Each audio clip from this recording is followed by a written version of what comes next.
Pretty Margaret. Saya berasal dari kelas 10 Perbankan 2.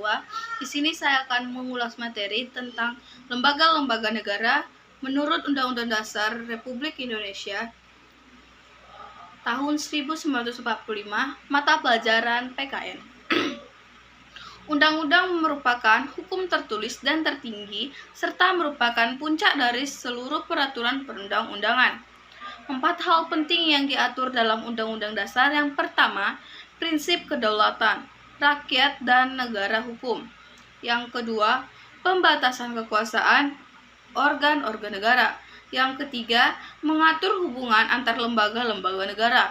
Yang keempat, mengatur hubungan kekuasaan antar lembaga-lembaga negara dengan warga negara. Sejarah perjalanan Undang-Undang Dasar di Indonesia. Yang pertama, Undang-Undang Dasar 1945 disusun pada tanggal 18 Agustus 1945 sampai 27 Desember 1949. Yang kedua, Konstitusi Republik Indonesia Serikat pada tahun 1949 yang disusun pada tanggal 27 Desember 1949 sampai 17 Agustus 1950. Yang ketiga, Undang-Undang Sementara pada tahun 1950 yang disusun pada tanggal 17 Agustus 1950 sampai tanggal 5 Juli 1959. Yang keempat, Undang-Undang Dasar 1945 Dekret Presiden yang disusun pada tanggal 5 Juli 1959 sampai tahun 1999.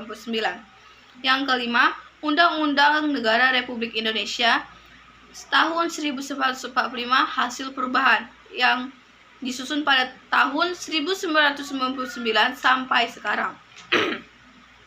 Hasil perubahan Undang-Undang Dasar Negara Republik Indonesia tahun 1945.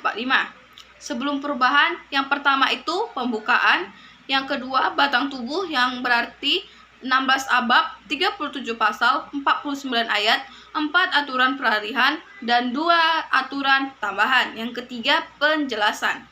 Sesudah perubahan, yang pertama itu pembukaan, yang kedua itu pasal-pasal yang berarti 21 bab, 73 pasal, 17.700 ayat, dan 3 pasal aturan peralihan dan 3 pasal aturan tambahan.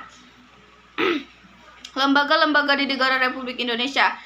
Yang pertama itu kekuasaan legislatif atau lembaga pembuatan undang-undang. Yang pertama itu ada MPR atau yang disebut dengan Majelis Permusyawaratan Rakyat. Yang kedua itu DPR atau Dewan Perwakilan Rakyat. Yang ketiga itu DPD atau yang disebut dengan Dewan Perwakilan Daerah. Menurut kekuasaan eksekutif atau lembaga yang menjalankan undang-undang, yang pertama itu presiden, yang kedua itu kekuasaan kekuasaan yudikatif atau lembaga peradilan.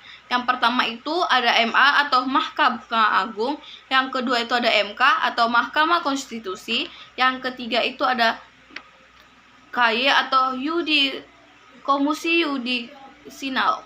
Sekian dari saya, terima kasih.